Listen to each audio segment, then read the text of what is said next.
नमस्कार दोस्तों, आपका आपके चैनल प्रभा चिंतन में स्वागत है। अभी तक आपने सुना सुधा चंदन को अपने घर लेकर जाती है और चंदन को चाय पिलाती है। अब आइए आगे सुनते हैं। क्यों पीते क्यों नहीं? सुधा ने अपना प्याला रख दिया। पिए क्या? कहीं चाय भी हो तो और क्या खालिस चाय पीजिएगा? दिमागी काम करने वालों को ऐसी ही चाय पीनी चाहिए। तो अब मुझे सोचना पड़ेगा कि मैं चाय छोड़ूं या रिसर्च। ना मुझे ऐसी चाय पसंद है, ना ऐसा दिमागी काम। लो, आपको विश्वास नहीं होता? मेरी क्लास फेलो है घेसू काजमी, सबसे तेज लड़की है। उसकी अम्मी उसे दूध में चाय उबाल कर देती हैं। क्या नाम है तुम्हारी सखी का? गेसू। बड़ा अच्छा नाम है। और क्या, मेरी सबसे घनिष्ठ मित्र है और उतनी ही अच्छी है जितना अच्छा नाम। जरूर जरूर, मुंह बिचकाते हुए चंदर ने कहा। और उतनी ही काली होगी जितने काले गेसू। दत्त, शर्म नहीं आती किसी लड़की के लिए ऐसा कहते हुए? और हमारे दोस्तों की बुराई करती हो तब? तब क्या, वे तो सब हैं ही बुरे। अच्छा तो नाश्ता, पहले फल खाओगे? और वह प्लेट में छील छील कर संतरा रखने लगी। इतने में ज्यों ही वह झुककर एक गिरे हुए संतरे को नीचे से उठाने लगी कि चंदर ने झट से उसका प्याला अपने सामने रख लिया और अपना प्याला उधर रख दिया और शांत चित्त से पीने लगा। संतरे की फाके उसकी ओर बढ़ाते हुए ज्यों ही उसने एक घूंट चाय ली तो वह चौंक कर बोली, अरे यह क्या हुआ? कुछ नहीं, हमने उसमें दूध डाल दिया। तुम्हें दिमागी काम बहुत रहता है, चंदर ने ठाठ से चाय घूंटते हुए कहा। सुधा कुड़ गई, कुछ बोली नहीं। चाय खत्म करके चंदर ने घड़ी देखी। अच्छा लाओ, क्या टाइप कराना है? अब बहुत देर हो रही है। बस यहाँ तो 1 मिनट बैठना बुरा लगता है आपको।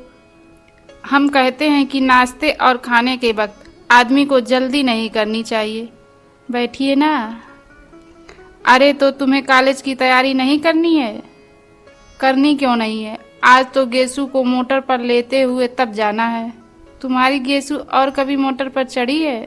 जी, वह साबिर हुसैन काजमी की लड़की है। उसके यहाँ 2 मोटरें हैं और 2 रोज तो उसके यहाँ दावतें होती रहती हैं। अच्छा, हमारी तो दावत कभी नहीं की।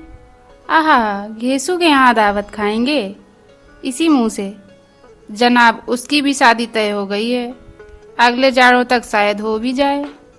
छी, बड़ी खराब लड़की हो। कहाँ रहता है ध्यान तुम्हारा? सुधा ने मजाक में पराजित कर बहुत विजय भरी मुस्कान से उसकी ओर देखा। चंदर ने झेप कर निगाह तिरछी कर ली तो सुधा पास आकर चंदर का कंधा पकड़कर बोली, अरे उदास हो गए? नहीं भैया, तुम्हारा भी ब्याह तय कराएंगे, घबराते क्यों हो? और एक मोटी सी इकोनॉमिक्स की किताब उठाकर बोली, लो, इस मुट्ठी से ब्याह करोगे? लो, बातचीत कर लो। तब तक मैं वह निबंध ले आऊं टाइप कराने वाला। चंदर ने खिसियाकर बड़ी जोर से सुधा का हाथ दबा दिया। हाय रे! सुधा ने हाथ छुड़ाकर मुंह बनाते हुए कहा, लो बाबा, हम जा रहे हैं। काहे बिगड़ रहे हैं आप? और वह चली गई। डॉक्टर साहब का लिखा हुआ निबंध उठा लाई और बोली, लो, यह निबंध की पांडुलिपि है। उसके बाद चंदर की ओर बड़े दुलार से देखती हुई बोली, शाम को आओगे? ना। अच्छा, हम परेशान नहीं करेंगे, तुम चुपचाप पढ़ना। जब रात को पापा आ जाएं तो उन्हें निबंध की प्रतिलिपि देकर चले जाना। नहीं, आज शाम को मेरी दावत है ठाकुर साहब के यहाँ, तो उसके बाद आ जाना। और देखो, अब फरवरी आ गई है, मास्टर ढूंढ दो हमें। नहीं, ये सब झूठी बात है, हम कल सुबह आएंगे। अच्छा, तो सुबह जल्दी आना और देखो मास्टर लाना मत भूलना। ड्राइवर तुम्हें मुखर्जी रोड पहुंचा देगा। वह कार में बैठ गया और कार स्टार्ट हो गई कि सुधा ने फिर पुकारा। वह फिर उतरा। सुधा बोली, लो, यह लिफाफा तो भूल ही गए थे, पापा ने लिख दिया है, उसे दे देना। अच्छा कहकर फिर चंदर चला कि फिर सुधा ने पुकारा, सुनो। एक बार में क्यों नहीं कह देती सब, चंदर ने झल्लाकर कहा। अरे बड़ी गंभीर बात है, देखो वहाँ कुछ ऐसी वैसी बात मत कहना लड़की से, वरना उसके यहाँ 2 बड़े बड़े बुलडॉग हैं। कहकर उसने गाल फुलाकर आंख फैलाकर ऐसी बुलडॉग की भंगिमा बनाई कि चंदर हंस पड़ा, सुधा भी हंस पड़ी। ऐसी थी सुधा और ऐसा था चंदर। सिविल लाइंस के एक उजाड़ हिस्से में एक पुराने से बंगले के सामने आकर मोटर रुकी। बंगले का नाम था रोजलान, लेकिन सामने के कंपाउंड में जंगली घास उग रही थी और गुलाब के फूल के बजाय आहते में मुर्गी के पंख बिखरे पड़े थे। रास्ते पर भी घास उग आई थी और फाटक पर जिसके एक खंबे की कार्निश टूट चुकी थी, बजाय लोहे के दरवाजे के 2 आड़े बांस लगे हुए थे। फाटक के एक और एक छोटा सा लकड़ी का नाम पटल लगा था, जो कभी काला रहा होगा, लेकिन जिसे धूल, बरसात और हवा ने चितकबरा बना दिया था। चंदर मोटर से उतरकर उस बोर्ड पर लिखे हुए अधमिटे सफ़ेद अक्षरों को पढ़ने की कोशिश करने लगा और जाने किसका मुंह देखकर सुबह उठा था कि उसे सफलता मिल गई। उस पर लिखा था AF डिक्रूज। उसने जेब से लिफाफा निकाला और पता मिलाया। लिफाफे पर लिखा था मिस P डिक्रूज, यही बंगला है। उसे संतोष हुआ। हार्न दो, उसने ड्राइवर से कहा। ड्राइवर ने हार्न दिया, लेकिन किसी का बाहर आना तो दूर, एक मुर्गा जो आहते में कुकड़ा रहा था। उसने मुड़कर बड़े संदेह और त्रास से चंदर की ओर देखा और उसके बाद पंख फड़फड़ाते हुए, चीखते हुए जान छोड़कर भागा। बड़ा मनहूस बंगला है, यहाँ आदमी रहते हैं या प्रेत? कपूर ने ऊब कर कहा और ड्राइवर से बोला, जाओ तुम, हम अंदर जाकर देखते हैं। अच्छा हुजूर, सुधा बीबी से क्या कह देंगे? कह देना पहुंचा दिया। कार मुड़ी और कपूर बांस फांदकर अंदर घुसा। आगे का पोर्टिको खाली पड़ा था और नीचे की जमीन ऐसी थी जैसे कई सालों से उस बंगले में कोई सवारी गाड़ी ना आई हो। वह बरामदे में गया। दरवाजे बंद थे और उन पर धूल जमी थी। एक जगह चौखट और दरवाजे के बीच में मकड़ी ने जाला बुन रखा था। यह बंगला खाली है क्या? कपूर ने सोचा। सुबह 8:30 बजे ही वहाँ ऐसा सन्नाटा छाया था कि दिल घबरा जाए। आसपास चारों ओर आधी फरलंग तक कोई बंगला नहीं था। उसने सोचा बंगले के पीछे की ओर शायद नौकरों की झोपड़ियाँ हों। वह दाएं बाजू से मुड़ा और खुशबू का एक ऐसा तेज झोंका उसे चूमता हुआ निकल गया। ताज्जुब है, यह सन्नाटा, यह मनहूसी और इतनी खुशबू, कपूर ने कहा और आगे बढ़ा तो देखा कि बंगले के पिछवाड़े गुलाब का एक बहुत खूबसूरत बाग है। कच्ची रविसें और बड़े बड़े गुलाब, हर रंग के। वह सचमुच रोजलान था। वह बाग में पहुंचा।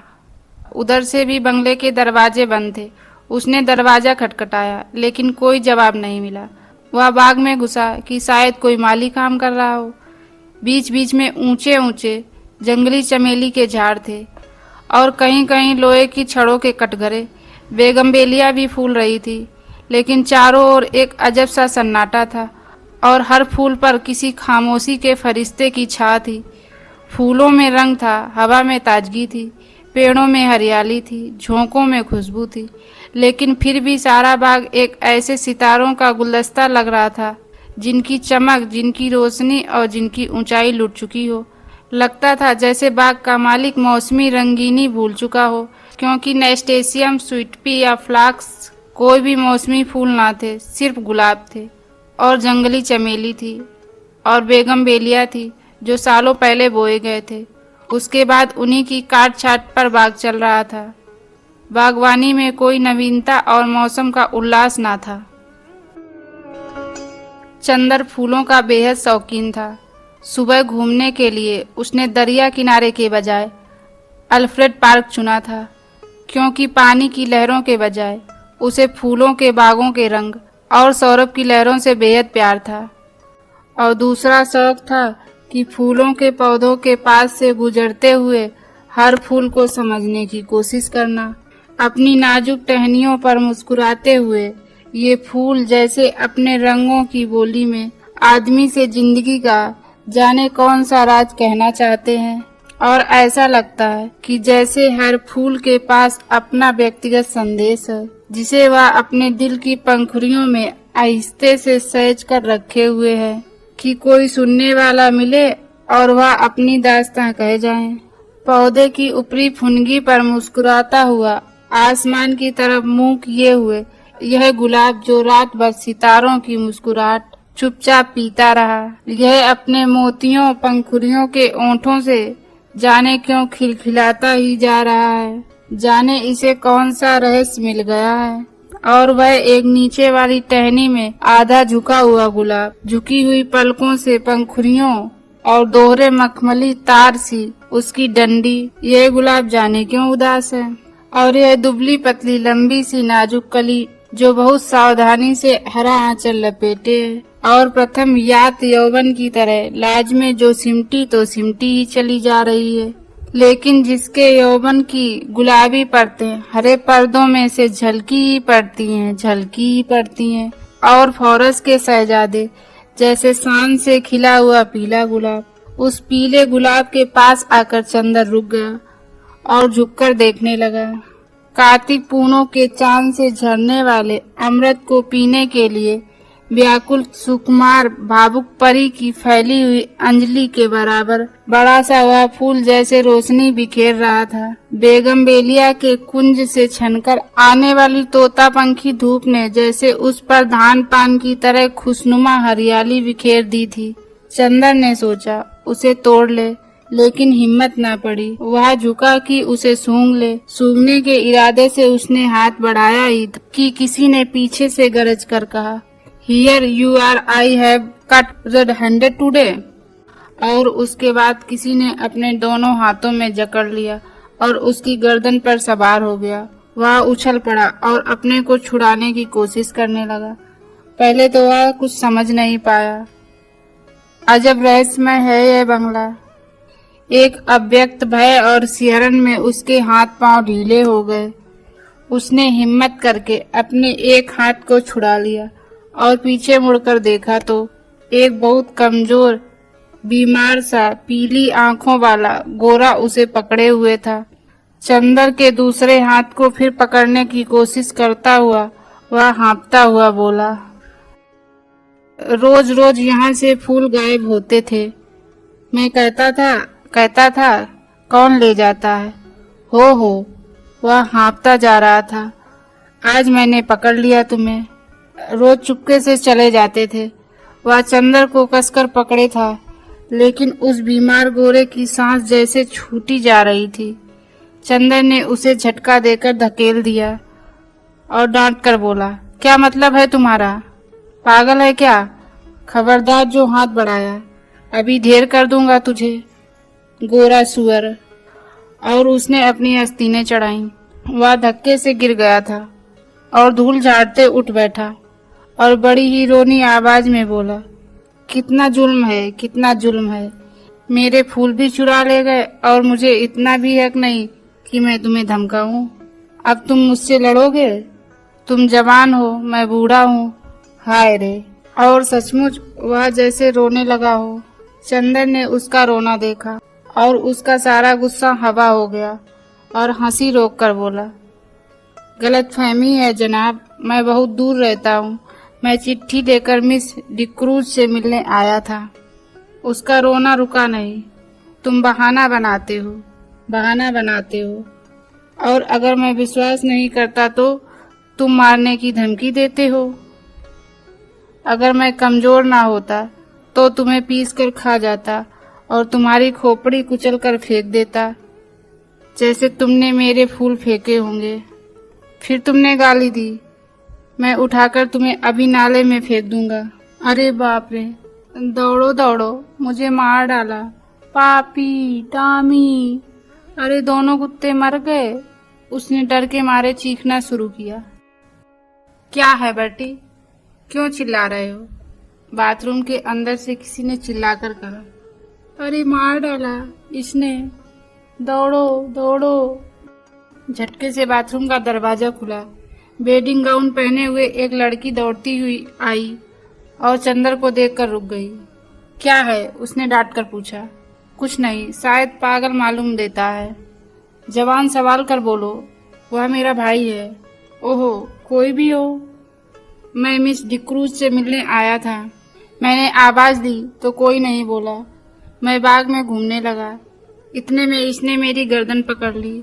यह बीमार और कमजोर है, वरना अभी गर्दन दबा देता। गोरा उस लड़की के आते ही फिर तनकर खड़ा हो गया और दांत पीस कर बोला, अरे मैं तुम्हारे दांत तोड़ दूंगा, बदमाश कहीं का। चुपके चुपके आया और गुलाब तोड़ने लगा। मैं चमेली के झाड़ के पीछे छिपा देख रहा था। अभी मैं पुलिस बुलाती हूँ, तुम देखते रहो बर्टी इसे, मैं फोन करती हूँ, लड़की ने डांटते हुए कहा। अरे भाई, मैं मिस डिक्रूज से मिलने आया हूँ, मैं तुम्हें नहीं जानती, झूठा कहीं का। मैं मिस डिक्रूज हूँ। देखिए तो यह खत। लड़की ने खत खोला और पढ़ा और एकदम उसने आवाज बदल दी। छी बर्टी, तुम किसी दिन पागल खाने जाओगे। आपको डॉक्टर शुक्ला ने भेजा है? तुम तो मुझे बदनाम करा डालोगे। उसकी शक्ल और भी रोनी हो गई। मैं नहीं जानता था, मैं नहीं जानता था, उसने और भी घबराकर कहा। माफ कीजिएगा, लड़की ने बड़े मीठे स्वर में साफ हिंदुस्तानी में कहा। मेरे भाई का दिमाग जरा ठीक नहीं रहता जब से इनकी पत्नी की मौत हो गई। इसका मतलब ये नहीं कि ये किसी भले आदमी की इज्जत उतार लें। चंदर ने बिगड़ कर कहा, देखिए बुरा मत मानिए, मैं इनकी ओर से माफी मांगती हूँ। आइए अंदर चलिए। उसने चंदर का हाथ पकड़ लिया। उसका हाथ बेहद ठंडा था। वह नहाकर आ रही थी। उसके हाथ के उस तुषार स्पर्श से चंदर सिहर उठा और उसने हाथ झटक कर कहा, अफसोस आपका हाथ तो बर्फ है। लड़की चौंक गई। वह शब्द सनाता सहसा सचेत हो गई और बोली, अरे शैतान तुम्हें ले जाए बेटी, तुम्हारे पीछे मैं वेडिंग गाउन में भाग आई। और वेडिंग गाउन के दोनों कॉलर पकड़कर उसने अपनी खुली गर्दन ढकने का प्रयास किया और फिर अपनी पोशाक पर लज्जित होकर भागी। अभी तक गुस्से के मारे चंदर ने उस पर ध्यान नहीं दिया था, लेकिन उसने देखा कि वह 23 बरस की दुबली पतली तरोड़ी थी, लहराता हुआ बदन, गले तक कटे हुए बाल। एंग्लो इंडियन होने के बावजूद गोरी नहीं, चाय की तरह वह हल्की पतली भूरी और तुर्स थी। भागते वक्त ऐसी लग रही थी जैसे छलकती हुई चाय। इतने में वह गोरा उठा और चंदर का कंधा छूकर बोला, माफ करना भाई, उससे मेरी शिकायत मत करना। असल में ये गुलाब मेरी मृत पत्नी की यादगार है। जब इनका पहला पेड़ आया था तब मैं इतना ही जवान था जितने तुम, और मेरी पत्नी उतनी ही अच्छी थी जितनी पम्मी। कौन पम्मी? यह मेरी बहन प्रमिला डिक्रूज। ओहो, कब मरी आपकी पत्नी? माफ कीजिएगा, मुझे मालूम नहीं था। हाँ, मैं बड़ा अभागा हूँ, मेरा दिमाग कुछ खराब है देखिए, कहकर उसने झुककर अपनी खोपड़ी चंदर के सामने कर दी और बहुत गिड़गिड़ाकर बोला, पता नहीं मेरे फूल कौन चुरा ले जाता है। अपनी पत्नी की मृत्यु के बाद 5 साल से मैं इन फूलों को संभाल रहा हूँ। हाय रे, मैं जाइए, पम्मी बुला रही है। पिछवाड़े के सहन का बीच का दरवाजा खुल गया था और पम्मी कपड़े पहनकर बाहर झांक रही थी। चंदर आगे बढ़ा और गोरा मुड़कर अपने गुलाब और चमेली की झाड़ में खो गया। चंदर गया और कमरे में पड़े हुए एक सोफे पर बैठ गया। पम्मी टॉयलेट कर चुकी थी और एक हल्की फंसीसी खुशबू से महक रही थी। शैम्पू से धुले हुए रूखे बाल जो मचल पड़ रहे थे। खुशनुमा आसमानी रंग का एक पतला चिपका हुआ झीना ब्लाउज और ब्लाउज पर एक फ्लैनेल का फुल पैंट जिसके 2 गेली कमर, छाती और कंधे पर चिपके हुए थे। ऊँटों पर एक हल्की लिपस्टिक की झलक मात्र थी और गले तक बहुत हल्का पाउडर जो बहुत नजदीक से मालूम होता था। लंबे नाखूनों पर हल्की गुलाबी पेंट। वह आई निसंकोच भाव से उसी सोफे पर कपूर के बगल में बैठ गई और बड़ी मुलायम आवाज में बोली, मुझे बड़ा दुख है मिस्टर कपूर, आपको बहुत तवालत उठानी पड़ी, चोट तो नहीं आई? नहीं नहीं, कोई बात नहीं। कपूर का सारा गुस्सा हवा हो गया। कोई भी लड़की निसंकोच भाव से इतनी अपनायत से सहानुभूति दिखाए और माफी मांगे तो उसके सामने कौन पानी पानी नहीं हो जाएगा। और फिर वह भी तब जब उसके होंठों पर ना केवल बोली अच्छी लगती हो वरन लिपस्टिक भी इतनी प्यारी हो। लेकिन चंदर की एक आदत थी, और चाहे कुछ ना हो कम से कम वह यह अच्छी तरह जानता था कि नारी जात से व्यवहार करते समय कहाँ पर कितनी ढील देनी चाहिए, कितना कसना चाहिए, कब सहानुभूति से उसे झुकाया जा सकता है, कब अकड़कर। इस वक्त जानता था कि इस लड़की से वह जितनी सहानुभूति चाहे ले सकता है अपने अपमान के हर जाने के तौर पर। इसलिए कपूर साहब बोले, लेकिन मिस डिक्रूज, आपके भाई बीमार होने के बावजूद बहुत मजबूत हैं। उफ, गर्दन पर जैसे अभी तक जलन हो रही है। ओहो, सचमुच मैं बहुत शर्मिंदा हूँ। देखूं? और कॉलर हटाकर उसने गर्दन पर अपनी बर्फीली उंगलियां रख दी। लाइए लोशन मल दूं मैं? धन्यवाद धन्यवाद, इतना कष्ट ना कीजिए, आपकी उंगलियां गंदी हो जाएंगी, कपूर ने बड़ी शालीनता से कहा। पम्मी के ओंठों पर एक हल्की सी मुस्कुराहट, आंखों में हल्की सी लाज और वक्ष में एक हल्का सा कंपन दौड़ गया। यह बात कपूर ने चाहे शरारत में ही क्यों ना कहा हो, लेकिन कहा इतने शांत और संयंत्र स्वर में कि पम्मी कुछ प्रतिवाद भी ना कर सकी। और फिर 6 बरस से 8 बरस तक की कौन ऐसी स्त्री है जो अपने रूप की प्रशंसा पर बेहोश ना हो जाए। अच्छा लाइए, वह स्पीच कहाँ है जो मुझे टाइप करनी है? उसने विषय बदलते हुए कहा। यह लीजिए, कपूर ने दे दी। यह तो मुश्किल से 3-4 घंटे का काम है। और पम्मी स्पीच को उलट पुलट कर देखने लगी। माफ कीजिए, अगर मैं कुछ व्यक्तिगत सवाल पूछूं, क्या आप टाइपिस्ट हैं? कपूर ने बहुत शिष्टता से कहा। जी नहीं। पम्मी ने उन्हीं कागजों पर नजर गड़ाते हुए कहा। मैंने कभी टाइपिंग और शॉर्ट हैंड सीखी थी, तब मैं सीनियर केम्ब्रिज पास करके यूनिवर्सिटी गई थी। यूनिवर्सिटी मुझे छोड़नी पड़ी क्योंकि मैंने अपनी शादी कर ली। अच्छा, आपके पति कहाँ हैं? रावलपिंडी में, आर्मी में। लेकिन फिर आप डिक्रूज क्यों लिखती हैं? और फिर मिस? क्योंकि हम लोग अलग हो गए हैं। और स्पीच के कागज को फिर तह करती हुई बोली। मिस्टर कपूर, आप अविवाहित हैं? जी हाँ। और ब्याह करने का इरादा तो नहीं रखते? नहीं।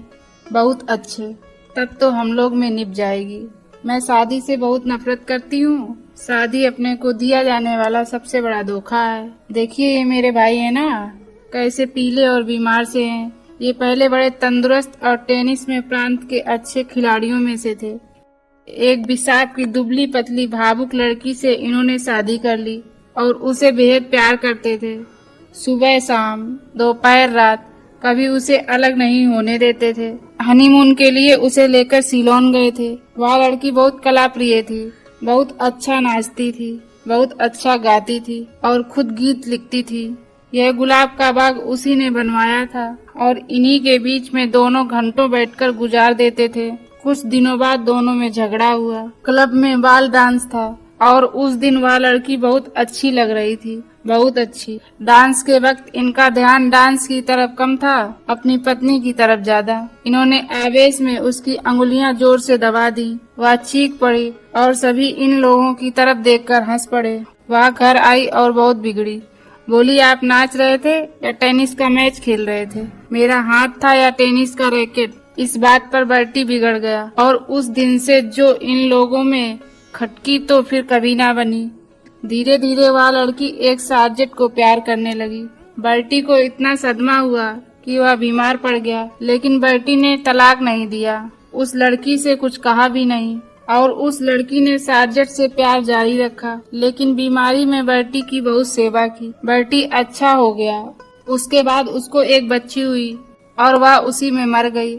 हालांकि हम लोग सब जानते हैं कि वह बच्ची उस सार्जेंट की थी, लेकिन बर्टी को यकीन नहीं होता कि वह सार्जेंट को प्यार करती थी। यह दूसरे को प्यार करती होती तो मेरी इतनी सेवा कैसे कर सकती थी भला। उस बच्ची का नाम बर्टी ने रोज रखा और उसे लेकर दिन भर उन्हीं गुलाब के पेड़ों के बीच में बैठा रहता था, जैसे वह अपनी पत्नी को लेकर बैठता था। 2 साल बाद बच्ची को सांप ने काट लिया, वह मर गई और तब से बर्टी का दिमाग ठीक नहीं रहता। खैर जाने दीजिए, आइए अपना काम शुरू करें। चलिए अंदर के स्टडी रूम में चलें। चलिए, चंदर बोला और पम्मी के पीछे पीछे चल दिया। मकान बहुत बड़ा था और पुराने अंग्रेजों के ढंग पर सजा हुआ था। बाहर से जितना पुराना और गंदा नजर आता था, अंदर से उतना ही आलीशान और सुथरा था। ईस्ट इंडिया कंपनी के जमाने की छाप थी अंदर। यहाँ तक कि बिजली लगने के बावजूद अंदर पुराने बड़े बड़े हाथ से खींचे जाने वाले पंखे लगे थे। 2 कमरों को पार कर वे लोग स्टडी रूम में पहुँचे। बड़ा सा कमरा जिसमें चारों तरफ अलमारियों में किताबें सजी हुई थी। 4 कोने में मेजें लगी हुई थी जिनमें कुछ बस्ट और कुछ तस्वीरें स्टैंड के सहारे रखी हुई थी। एक अलमारी के नीचे खाने में टाइपराइटर रखा था। अम्मी ने बिजली जला दी और टाइपराइटर खोलकर साफ करने लगी। चंदर घूमकर किताबें देखने लगा। एक कोने में कुछ मराठी की किताबें रखी थी। उसे बड़ा ताज्जुब हुआ। अच्छा पम्मी? ओहो माफ कीजिए मिस डिक्रूज। नहीं, आप मुझे पम्मी पुकार सकते हैं, मुझे यही नाम अच्छा लगता है। हाँ, क्या पूछ रहे थे आप? क्या आप मराठी भी जानती हैं? नहीं, मैं तो नहीं जानती, मेरी नानी जानती थी। क्या आपको डॉक्टर शुक्ला ने हम लोगों के बारे में बताया नहीं कुछ? नहीं, कपूर ने कहा। अच्छा, ताज्जुब है, पम्मी बोली। आपने ट्रेनाली डिक्रूज का नाम सुना है ना? हाँ, डिक्रूज, जिन्होंने कौसाम्बी की खुदाई करवाई थी। वह तो बहुत बड़े पुरातत्ववेत्ता थे, कपूर ने कहा। हाँ वही, वो मेरे सगे नाना थे और वे अंग्रेज नहीं थे, मराठा थे और उन्होंने मेरी नानी से शादी की थी जो एक कश्मीरी ईसाई महिला थी। उनके कारण भारत में उन्हें ईसाईयत अपनानी पड़ी। यह मेरे नाना का ही मकान है और अब हम लोगों को मिल गया है। डॉक्टर शुक्ला के दोस्त मिस्टर श्रीवास्तव बैरिस्टर है ना, वे हमारे खानदान के अटर्नी थे। उन्होंने और डॉक्टर शुक्ला ने ही यह जायदाद हमें दिलवाई।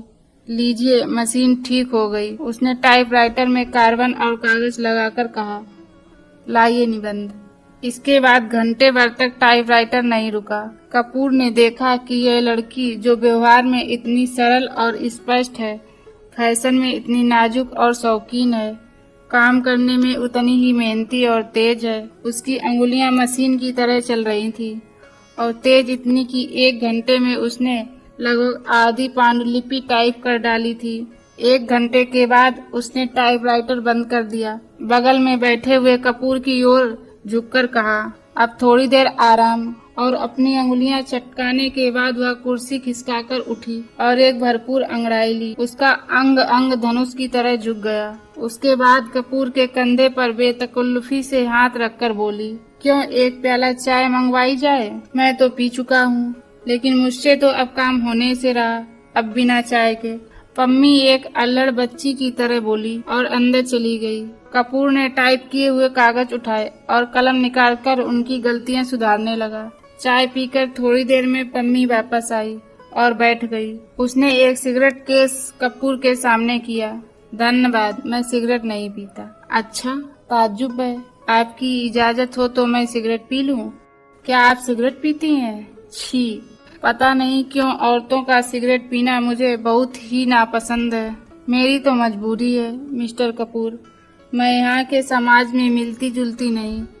अपने विवाह और अपने तलाक के बाद मुझे एंग्लो इंडियन समाज से नफरत हो गई है। मैं अपने दिल से हिंदुस्तानी हूँ, लेकिन हिंदुस्तानियों से घुलना मिलना हमारे लिए संभव नहीं।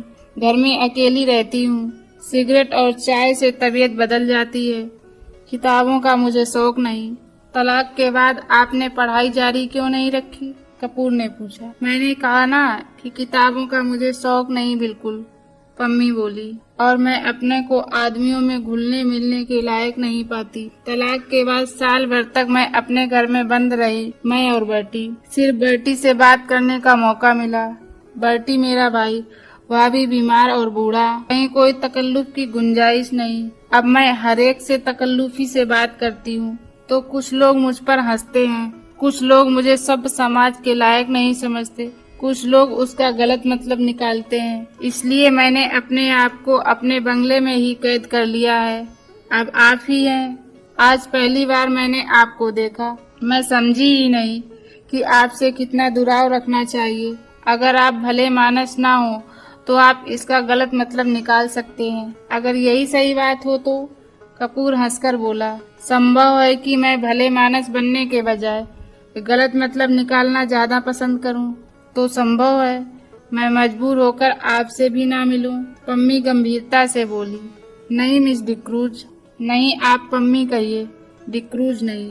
पम्मी सही, आप गलत ना समझें, मैं मजाक कर रहा था, कपूर बोला। उसने इतनी देर में समझ लिया था कि यह साधारण ईसाई छोकरी नहीं है। इतने में बर्टी लड़खड़ाता हुआ हाथ में धूल सना खुरपा लिए आया और चुपचाप खड़ा हो गया और अपनी धुंधली पीली आंखों से एकटक कपूर को देखने लगा। कपूर ने एक कुर्सी खिसका दी और कहा, आइए। पम्मी उठी और बर्टी के कंधे पर एक हाथ रखकर उसे सहारा देकर कुर्सी पर बिठा दिया। बर्टी बैठ गया और आंखें बंद कर ली। उसका बीमार कमजोर व्यक्तित्व जाने कैसा लगता था कि पम्मी और कपूर दोनों चुप हो गए। थोड़ी देर बाद बर्टी ने आंखें खोली और बहुत करुण स्वर में बोला, पम्मी तुम नाराज हो? मैंने जानबूझकर तुम्हारे मित्र का अपमान नहीं किया था।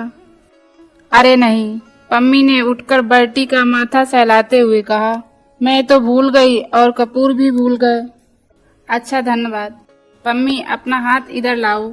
और वह पम्मी के हाथ पर सिर रखकर पड़ा रहा और बोला, मैं कितना अभागा हूँ, कितना अभागा। अच्छा पम्मी, कल रात को तुमने सुना था? वह आई थी और पूछ रही थी, बर्टी तुम्हारी तबीयत अब ठीक है? मैंने झट अपनी आंखें ढक ली कि कहीं आंखों का पीलापन देख ना ले। मैंने कहा, तबीयत ठीक है, मैं अच्छा हूँ। तो उठी और जाने लगी। मैंने पूछा, कहाँ चली?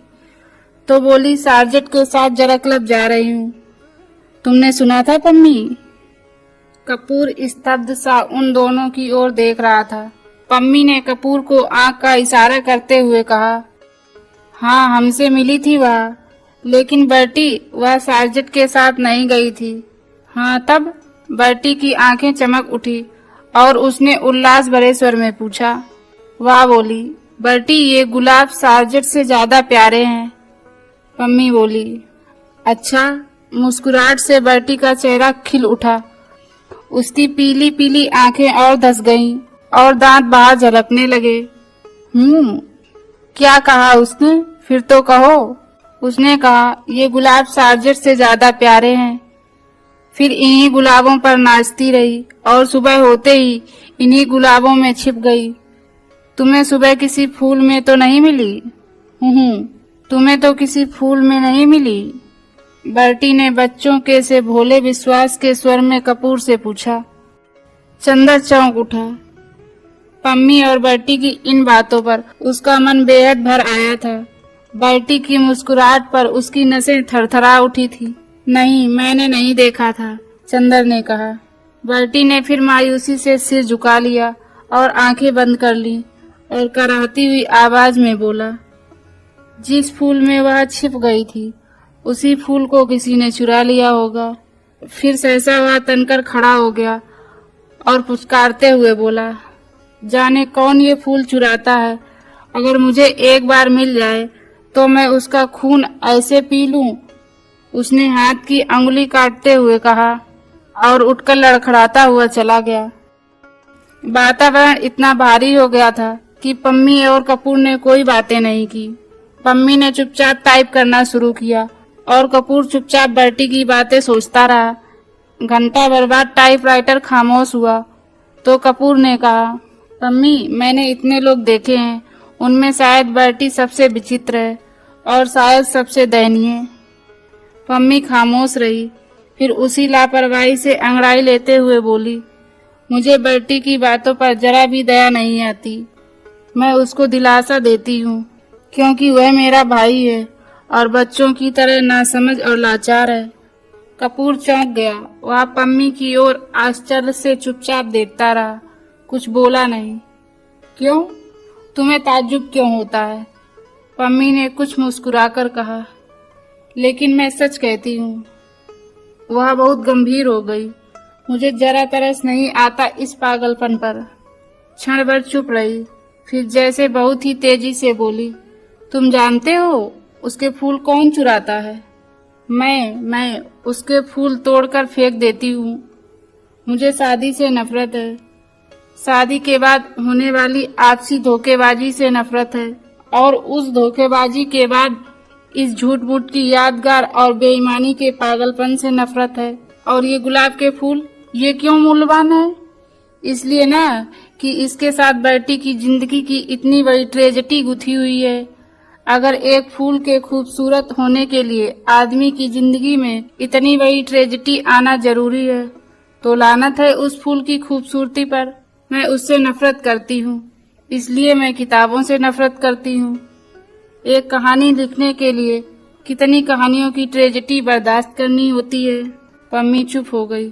उसका चेहरा सुर्ख हो गया था। थोड़ी देर बाद उसका तेज उतर गया और वह अपने आवेश पर खुद शर्मा गई।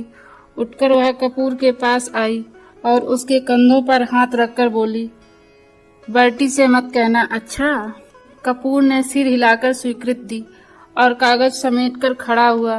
पम्मी ने उसके कंधों पर हाथ रखकर उसे अपनी ओर घुमाकर कहा, देखो, पिछले 4 साल से मैं अकेली थी और किसी दोस्त का इंतजार कर रही थी। तुम आए और दोस्त बन गए, तो अब अक्सर आना अच्छा? कपूर ने गंभीरता से कहा। डॉक्टर शुक्ला से मेरा अभिवादन कहना। कभी यहाँ जरूर आएं। आप कभी चलिए वहाँ, उनकी लड़की है, आप उससे मिलकर खुश होंगी। पम्मी उसके साथ फाटक तक पहुँचाने चली तो देखा बर्टी एक चमेली के झाड़ में टहनियाँ हटा हटा कर कुछ ढूंढ रहा था। पम्मी को देखकर पूछा उसने, तुम्हें याद है वह चमेली के झाड़ में तो नहीं छिपी थी? कपूर ने पता नहीं क्यों जल्दी पम्मी को अभिवादन किया और चल दिया। उसे बर्टी को देखकर डर लगता था।